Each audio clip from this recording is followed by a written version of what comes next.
आप देख रहे हैं वाल्मीकि रामायण भाग 5 एपिसोड 9 खोज की तैयारी। सुग्रीव ने मोर्चा संभाल लिया था। उनकी आज्ञा अनुसार सभी दिशाओं से वानर किष्किंधा पहुंच गए। उस वानर सेना का वाल्मीकि जी ने अद्भुत वर्णन किया है। यह बड़ी भारी फौज थी, लाखों की संख्या में। इतने वानर आ रहे थे कि धरती कांपने लगी। उष्णतीव्राम सहस्रांशोः छादयत् गगने प्रभाम। उनके पैरों से उड़ी धूल ने आकाश में सूर्य का प्रकाश मध्यम कर दिया। उनमें से कोई विंध्य पर्वत से आए थे, कोई पश्चिम समुद्र तट से, तो कोई हिमालय से। वानरों के हथियार थे पत्थर और पेड़। इस सेना के पास रथ और अस्त्र शस्त्र नहीं थे, लेकिन बल, पौरुष और साहस की कोई कमी नहीं थी। वे हाथियों की तरह बलशाली और इंद्र के समान बहादुर थे। महेंद्र समविक्रमाः। अधिकांश वानर भूरे पीले रंग के थे। कुछ अन्य काले, गौर और लाल रंग वाले भी थे। इस सेना में वानरों के अलावा वृक्ष और लंगूरों का वेश करने वाले वनवासी भी थे।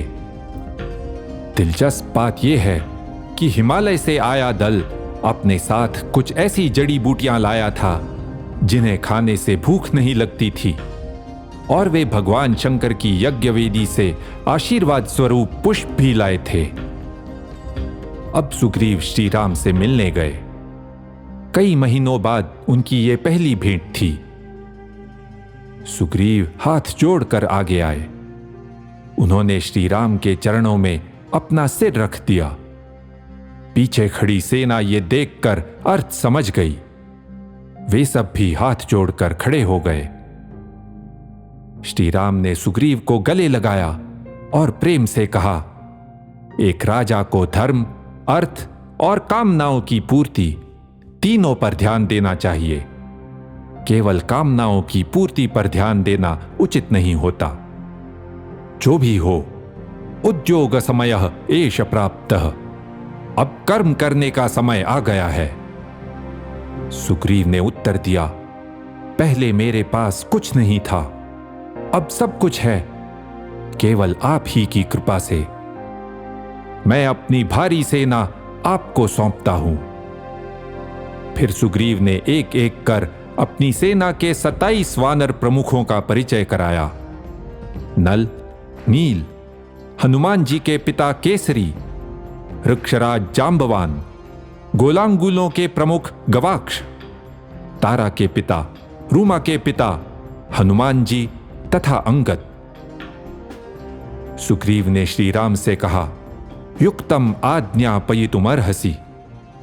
आप जो उचित समझें आदेश दीजिए। श्री राम ने सबके सामने स्पष्ट किया, हमें पता लगाना है कि सीता जीवित है या नहीं, और अगर वो जीवित है तो रावण ने उसे कहां रखा है।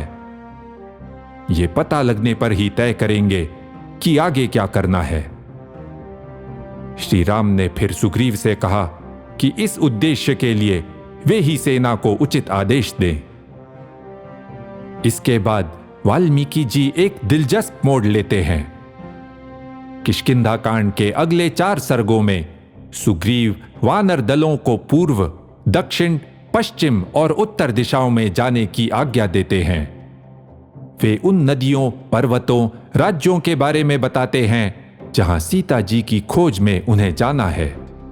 इस तरह सुग्रीव के शब्दों से वाल्मीकि जी उस समय के विश्व का भूगोल सामने रखते हैं। संभवतः यह दुनिया का सबसे पुराना मानचित्र वर्ल्ड एटलस है। कुछ नामों का आज के स्थानों से मेल होना कठिन है, मगर कुछ स्थल अब भी ऐसे हैं जो आसानी से पहचाने जा सकते हैं। उदाहरण के लिए यवद्वीप, जो आज इंडोनेशिया का जावा द्वीप है। यवद्वीपम सप्तराज्योपशोभितम सुवर्णाकरमंडितम। यवद्वीप पर 7 राज्य हैं और वहां सोने की कई खानें हैं। दक्षिण पूर्व एशिया के स्थानों का वर्णन करते हुए सुग्रीव शोण नदी का भी उल्लेख करते हैं। उस नदी का बहाव तेज और पानी लाल है। रक्त जलम शीघ्रवाहिनम। शोण का अर्थ होता है लाल। संभव है वाल्मीकि जी ने उसी लाल नदी या रेड रिवर का उल्लेख किया हो जो आज वियतनाम के हनोई से होकर बहती है। रेड रिवर का पानी आज भी भूरा लाल है।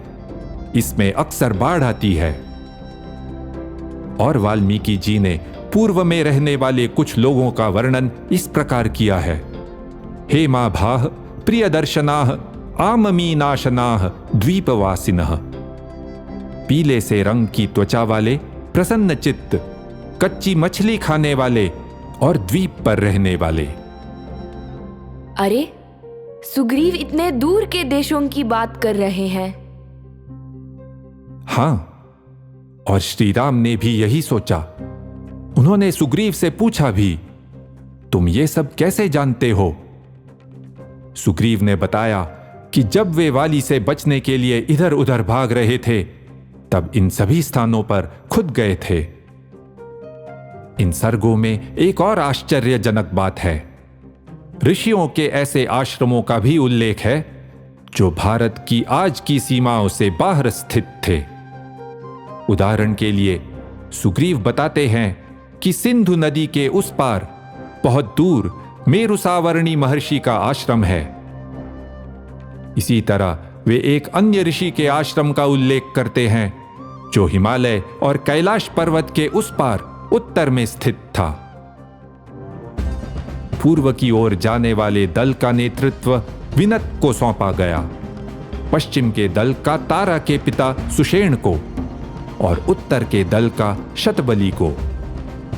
लेकिन मुख्य दल दक्षिण दिशा का था। अंगद के नेतृत्व वाले इस दल में नील, जांबवान और हनुमान जी भी थे। याद कीजिए, जब सीता जी ने अपने आभूषण गिराए थे तब सुग्रीव ने रावण को दक्षिण दिशा की ओर जाते देखा था। सुग्रीव ने हनुमान जी को एक ओर ले जाकर कहा, अगर कोई भी ये काम कर सकता है तो वो केवल तुम ही हो। श्री राम ने ये देखा। उन्हें भी हनुमान जी पर सबसे अधिक विश्वास था। इसलिए उन्होंने हनुमान जी को अपनी अंगूठी सौंप दी जिस पर राम नाम अंकित था। जब तुम सीता से मिलो तो उसे ये अंगूठी देना। वो जान जाएगी कि तुम मित्र हो। और फिर सभी दलों को सुग्रीव ने 1 महीने में लौटने का आदेश दिया। यह भी बताया कि जो भी कहेगा मैंने सीता को ढूंढ लिया है, उसे महान पुरस्कार दिया जाएगा। तो जाओ, सीता जहां भी हो उनका पता लगाओ। आत्मविश्वास से भरे वानर उछलते कूदते और गर्जना करते हुए सीता जी की खोज में निकल पड़े। इति ह आस। ऐसा ही हुआ था।